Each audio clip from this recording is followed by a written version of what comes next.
One of my favorite parts, getting to remove the mask. Thank you, Laurel. That was beautiful. And I really just would appreciate, I think Laura stepped out here, and she always thinks of me because I love the song, The Way of the Heart. And so she has always remembered that when I mentioned it one time. That was a couple of years ago, and she still does it every time. Craig, thank you for the beautiful meditation, my friend. And also, Marilyn, thank you. Yes, I do know Peter Rengel, and Peter Rengel was a facilitator of the Human Awareness Institute, which is really just such a wonderful experience to be had. And so I appreciate your thoughtfulness with that, Marilyn, and thinking of Peter and the Human Awareness Institute. Whoops. Move that cord there. So yesterday I saw a post on Facebook, and it was some friends of mine who had moved down to Costa Rica, and I thought, yeah, I've always wanted to do a retreat down in Costa Rica.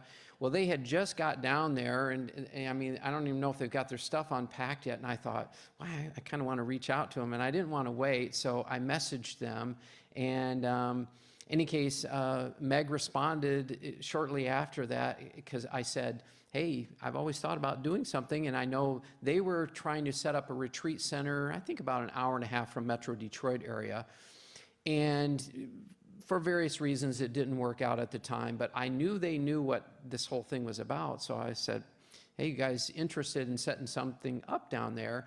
And I said sometime, and she said, what are you doing tomorrow? I'm like, oh, okay.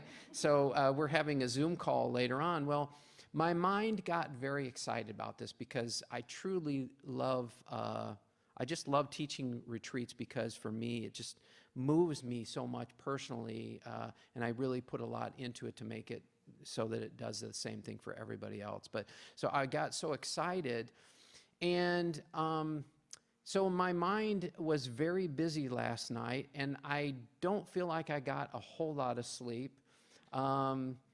And also in combination with the vegan enchilada that I did yesterday, which seemed to be some expansion and contraction going on, and I will spare you the details.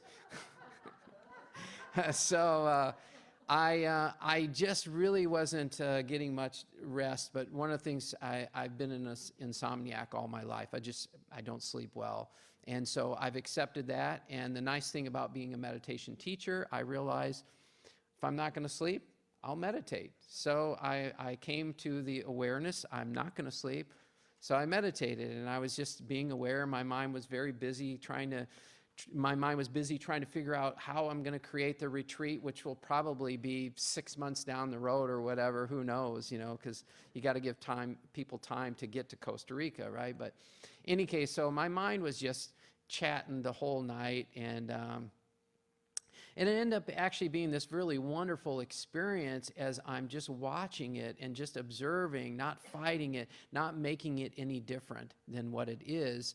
And it really brought me to a deep level of presence and awareness, you know, of just being aware of all the craziness of the mind, right? A lot of times I know people have this kind of perception of that we have to have a still mind in order to be at peace.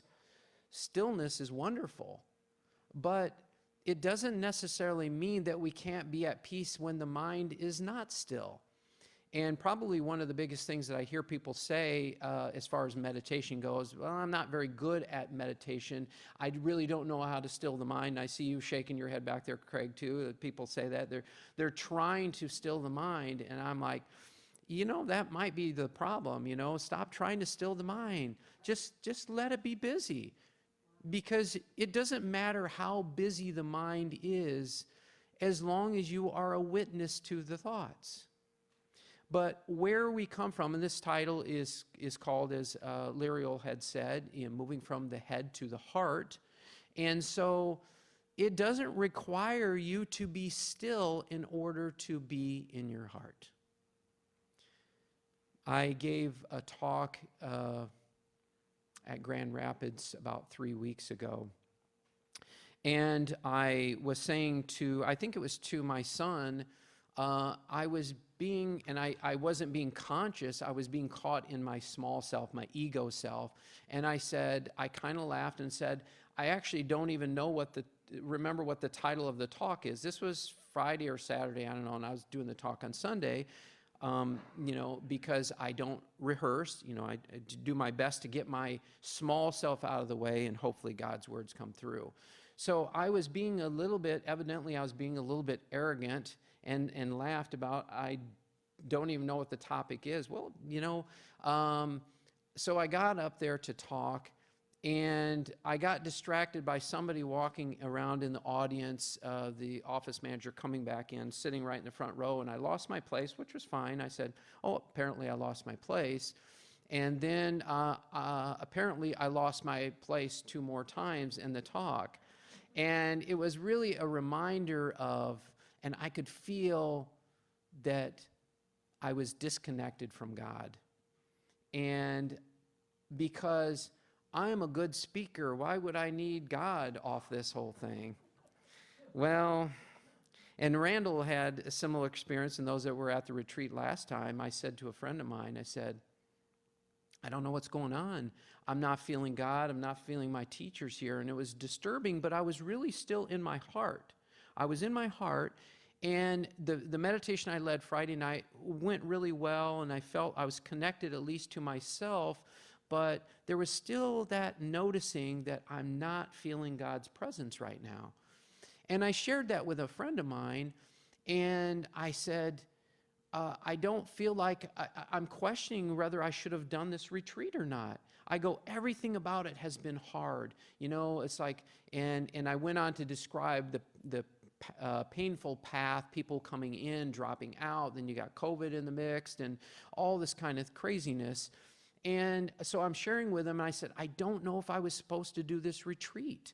I don't feel God, all these mistakes. I said, I don't feel I also have the right to share that with people. I don't think I should have done this retreat when I've just collected all their money to do the retreat, right? So it was one of those positions where I'm like, wow, all right, God, I know I'm feeling disconnected from you, but I also know that that is an illusion. You can't escape God. God is part of everything and everyone. He's within all of us. He is all of us. And I say he, it's just a term. Don't get caught on it, please. So we were having the retreat, and I was doing the meditation in some satsang, or kind of a spiritual discourse, on Saturday morning. And somebody said that they were feeling disconnected. And I felt for them. And in that moment, I said, I'm feeling disconnected from God right now. And the words came out of my mouth. And next thing I know, I'm just really crying quite hard in front of everybody. And I said, I can't ask you to be vulnerable and share from your heart if I'm not willing to do the same thing. And it was just this beautiful moment where, when somebody is vulnerable and they're just real and you feel that, there's just something healing that happens about that. And so then this person began to share, and she began to open up. And it's just this beautiful chain reaction of honest feelings. And Randall started it off actually with just not sharing what you shared, Randall, but just really just an honest share that really started the whole movement. So this whole thing that our mind needs to be a certain way, it's just not true. It's not true. And I feel very moved by this right now. Just in this whole happening last night of my mind being so busy and just being so mindful and present with it, I just really got in this beautiful space this morning to just say, Father, I don't want to be in the way of this talk. I know that you are always speaking through us if we allow it to be so. And that's all it is. Can you allow it to be so? Can you just really say and feel and believe and choose, let thy will be my will? That's it. Just let thy will be my will. And my prayer every morning is, Father, I pray that I align with you on every thought, every word, and every deed. And I believe there's something that's spoken of that in the Bible. My teacher used to also say that, and I find it just so beautiful as a way of helping me, my small self, my ego self, get out of the way of how life is trying to support you. And I want to say that again, of how life is trying to support you. Life and God are here right now in this moment doing their best to support you. And it comes in different packages. And one of my teachers that I listen to a lot these days is Muji, and he so beautifully and eloquently puts it, like he always does, is challenges are wrappings of God's grace. They're just, challenges are wrapped up in God's grace. Meaning that these things that we call challenges or hard times are exactly what we need to be experiencing to help us to awaken to the truth that we already are. And I know probably some of you, I've had this experience many times when I hear, wait, the truth that I already am, like if that's the truth of who I am, if I am this peace, if I am this joy, if I am this love, then why aren't I experiencing that right now? You know, that's what the mind will do with that.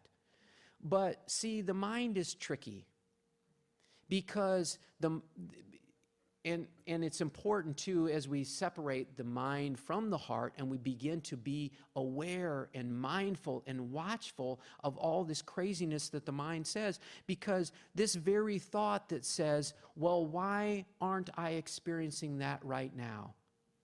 Who is saying that? Who is the one that is aware of that thought? If that thought is true, then who is the one that is aware of that thought? Because the mind is always telling us something, right? And most of the time it's not nice, you know?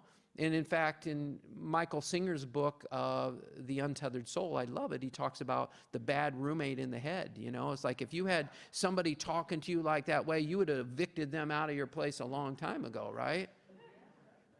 But we, you know, I don't know that it's really about evicting, honestly. It's about being conscious and aware and not letting the mind best us, not letting the mind tell us that you're not enough, that you're this or you're that. When I'm in the story of who I am, that small self, my person, that idea of who I think I am, one of my stories is I'm arrogant. And the truth is, I'm sometimes in that. When I'm not being conscious, sometimes I'm being arrogant. And because I'm insecure, I'm out there trying to prove to the world how smart I am, how wise I am. And if they knew what I knew, gosh darn it, they'd be doing exactly what I am. So these are just some of the trappings and the craziness of the mind. And then all of a sudden, I'm aware of that. And I become aware that I am not that thought. And I am not that belief. I just feel so grateful right now. I feel so grateful because when I have that moment where I realize, oh, I see, my small self, I thought I was the small self for a moment. And I forgot that God is here, that God is speaking for me, that God is taking action for me, that God is in my heart right now. And sometimes we forget that. I hope you remember that. I hope you remember that God is truly on your side. You know, we're all conditioned. We're all conditioned in this life, in this world, to come in. We come in being born into this world. And as a baby, even as a baby, before we learn anything at all, before we learn to talk, before we learn to walk, we have this awareness that we exist, right? A baby knows, if I asked you, how do you know you're here right now? You're like, well, I'm here. Well, who's saying that? Is that your mind? Is it your body saying that? How do you know you're here? But even as a little baby, a baby knows that it exists. It knows that it is here. But then all of a sudden what happens is baby is named Larry or little Susie. And so now, then all of a sudden, of course, because of our personness, our personhood, as Muji likes to say, our personality, we begin to, as parents, we begin to instill on them the things that they should be doing, and don't do this, and you should do that, and oh, that wasn't nice, or you're not good here, or you could have done better there. And so the journey begins into this believing of the mind, believing in this false self. Now, there's nothing wrong with that. That's all part of the game of life. I'm not foo-fooing all of that. We all go through that to help us to have this experience of who we are not, so that we can return back home to our heart, to who we are. But I'm just saying that when we begin to listen to the mind, and we begin to make the mind our God, right? We begin to make the mind our God. I need to figure this out. Who's the I? Who's figuring this out? Is it you, the truth of who you are, that is aligned with God, or is it your head? And so because we've been trained this way by our teachers, our parents, ministers, we've all been a part of this contribution, because we have all fallen prey to this false truth of who we are. I'm just inviting you to come back beyond that. Come back to the heart. What does it mean from moving from the head to the heart? It means that if you have all these thoughts, if you're turning towards the head, can you simply notice that? Can you notice this physical body? Not be the body, simply notice it. Can you notice your thoughts? And Craig, I love the meditation. Can you notice the thoughts? Can you notice the feelings? Because if you believe a negative thought, what will happen? You will have a negative feeling. We sometimes don't think of feelings as being mental, but that's exactly what they are, because when we have a negative thought, we have a negative feeling. When we have a positive thought, we have a positive feeling. But it's all just programming of the mind, right? The mind says it needs to be this way, this way, this way, and this way. Then I'll be happy. Then I'll be happy. When you satisfy everything that I need, then I'll be happy. And so the mind goes on this journey, and we go on the journey as a victim to the mind in many ways, listening to it and buying all these stories, again, most of which are not kind. So, to me, moving from the head to the heart means to begin to be the witness to all of it. The witness to the thoughts, the witness to the feelings, the witness to the actions, the witness to the perceptions. And the truth is, we can be a witness to all of life. We're just watching the movie of life until you're sitting in the audience and all of a sudden you think you're one of the characters in the movie, where you're angry, you're frustrated, you're disappointed, or maybe you're loving or kind. And there's nothing wrong, of course, with being loving and kind unless it's part of your story of who you think you are. Because when you move beyond the story of the limited self, love is already there. Peace is already there. Joy is already there. God is already there. It's not something you have to strive for. It is actually you. But you need to get the small self out of the way, and how that happens is you be conscious and aware when the small self presents itself. You are just being conscious and aware. And I love Ram Dass, his comment is, you are loving conscious awareness. That one that knows you exist, that you're here right now, even from a baby. And it doesn't take more knowledge.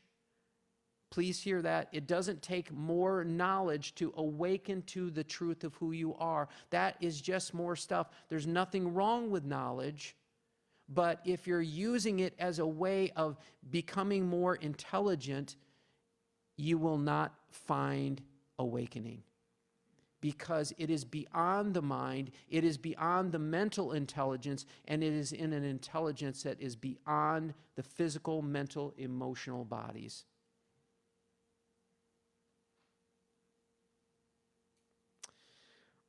I feel like I'm complete, but right now I just want to say to God, I just want to say thank you. Thank you for bringing me, and maybe this resonates with you too. Thank you for bringing me everything that I need, even when my small self thinks that I don't need it.